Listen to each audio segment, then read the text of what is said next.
Hey man, I had to get this video out there, man, cause this been all like they've been making posts about early 2024 mock drafts and the prospects and all this, and all in the comments, Ohio State fans and mostly Big Ten fans, Penn State fans, been saying, "Oh, Marvin Harrison Jr. This."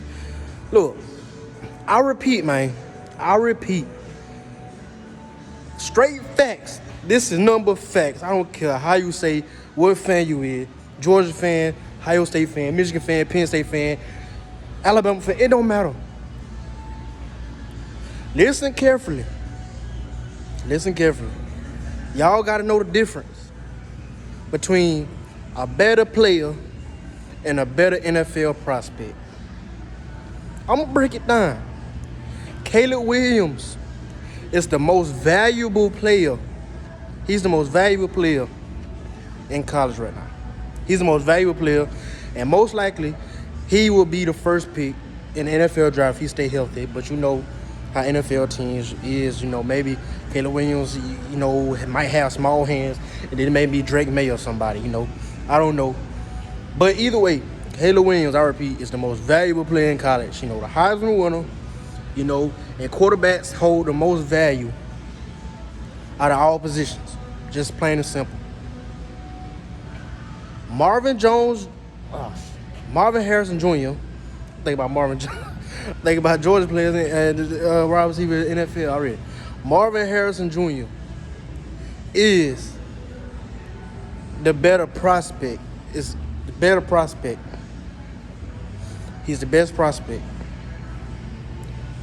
But he's not the best player. Brock Bowers is the best, is a better player than Marvin Harrison Jr. in college. Just plain and simple. I mean, I've been going and say, oh, you see what Marvin Harrison Jr. did? He did it versus Jordan.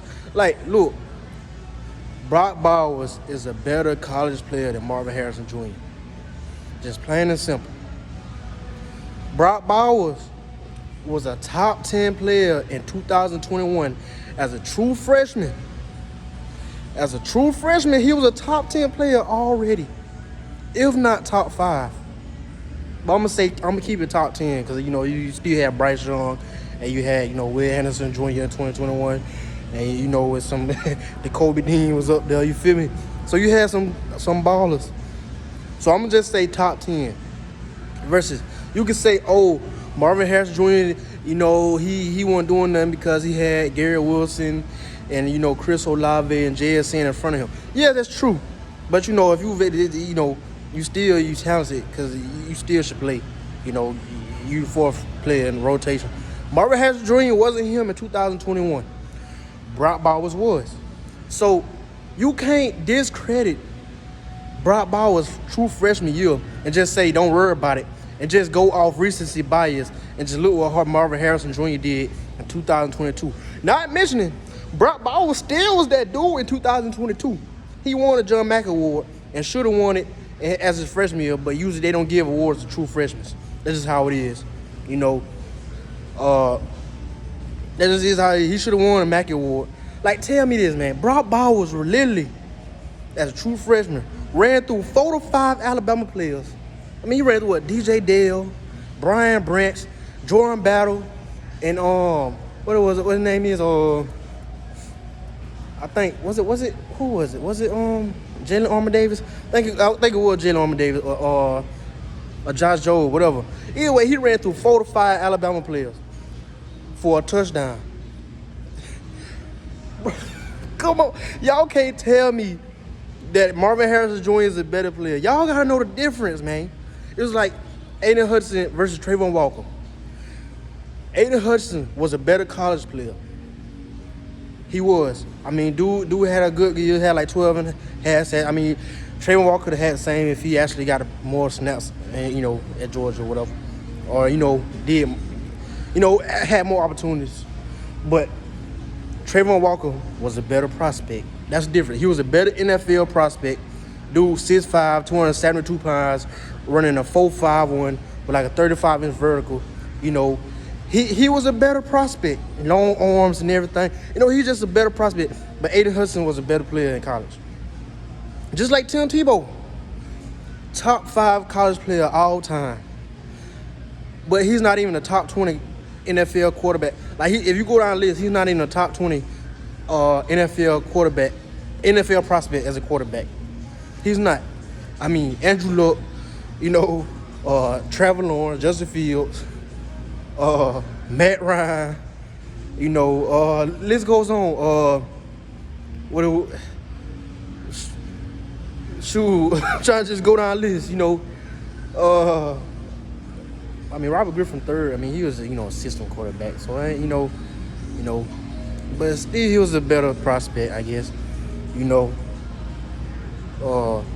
Two a better prospect. You feel me? Like, Tim Tebow was a top 5 player of all time in college football. Let us think in top 5 college player of all time. I mean, if he had to get a touchdown, he had to run through 5 people to get a touchdown, he would do it. But as a quarterback prospect, he wasn't even top 20 all time. Probably not even top 30.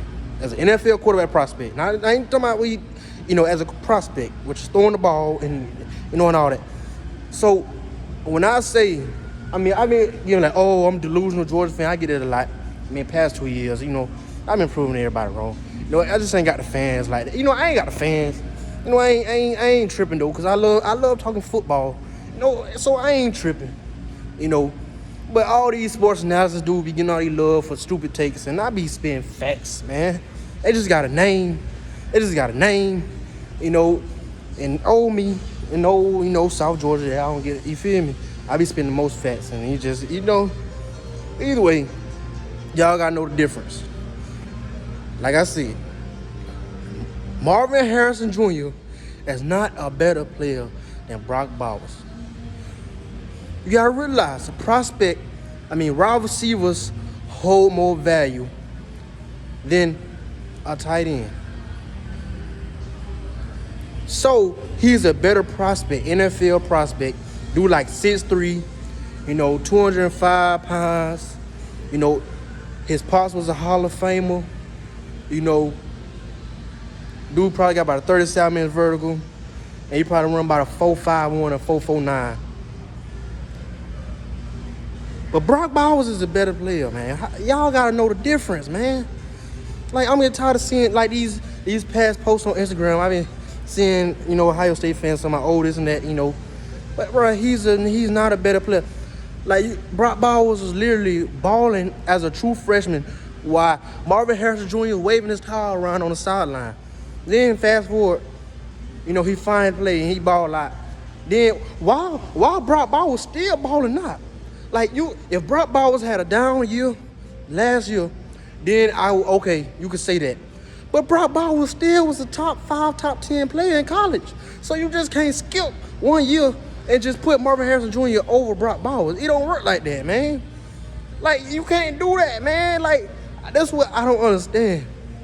Like I said, if Brock Bowers had an average year, then yes, I can see the reasoning of, had that.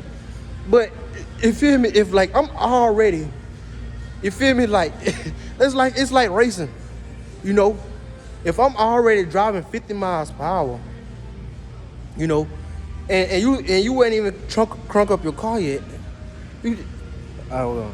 You just can't do that, man. Like, if I'm going 50 miles per hour, and you ain't even crunk up your car yet, and then you all of a sudden, you just go 100. You just go 100. But I'm already going 50, and I'm way ahead of you already. And then I'm still going the same pace. You just can't pass him like that. Like, Marvin Harrison Jr. is a very good player, very good prospect. But Brock Bowers is already way ahead of him. Like, no matter what he do, he can't just catch Brock Bowers unless, guess what? Brock Bowers slow down and let him catch up. Like, that meaning he have a down year this year. 2023 season, the 2024 season. If he had a down year, if he stopped his car and let Marvin Harrison Jr. get close and then try to crank up his car and Marvin Harrison Jr., then he could pass him. But if I'm going 50 and you ain't even crank up your car, I'm 2 or 3 miles ahead of you, you're not gonna catch me. Even if you're going 100 miles per hour, I'm 2 to 3 miles ahead of you. You're not gonna catch him unless I slow down even more. You know, if Brock Bowers go from 50, I mean he ain't even at 50. I'm just making an analogy. Then Brock Bowers more like at 80. Let's say, I'm at 80 miles per hour and I'm 3 miles ahead of you, and you going 100. You can't catch. You're not gonna catch him. I'm way too far ahead of you. So I ain't trying to make this video too long, but somehow it is. But I'm seeing all this posts about Marvin Harrison Jr. is a better college player than Brock Bowers, and look what he did last season. Like, look, I'm gonna tell you this. I'm in a video. Look at Marvin Harrison Jr. 2021 highlights, and then look at Brock Bowers, and then holler at me. Cause you ain't gonna see no Marvin Harrison Jr. highlights. It's gonna be like 35, 40 seconds long of him making 3 to 4 good catches. But Brock Bowers, his highlights gonna be like 5, 6 minutes long of him scoring touchdowns and catches, making plays versus Michigan, making plays versus Alabama twice. Making plays versus Florida, making plays versus Auburn, making plays versus South Carolina. Well, making plays versus UAB, you know that long touchdown run. He ran like 22 miles per hour. So making a few plays versus Clemson as a true freshman. Marvin Harrison Jr., he got like 4 plays. So you just can't put him. You can't just put Marvin Harrison Jr. over Brock Bowers, and Brock Bowers is playing on the same level for 2 years straight compared to Marvin Harrison Jr. 1 year. And y'all telling me that he's just a better player all of a sudden because of 1 season when Brock Bowers been doing that before Marvin Harrison Jr. even got on the field? Like, yes, he's a better prospect. And yes, he's more valuable because it's just simple. An offensive tackle is more valuable than an offensive guard and a center. A wide receiver more valuable than a tight end. An edge linebacker is more valuable than an inside linebacker, and a cornerback is more valuable than a safety. That's just how it is. But that don't mean that a safety can be the best player in the draft class, but he could fall to pick 20. That's just how it is. Because the value, of course the Falcons are going to pick a running back at 8, but still, a running back could be the best player in the draft. They still not going to go first. So y'all got to know the difference. Y'all let me know what y'all think. Ohio State fans come at me because I know y'all going to say Marvin Harrison Jr., is the best thing since Calvin Johnson. But, and you got dudes like Joel Klatt and all of them just keep on just making it worse. I'm out, man.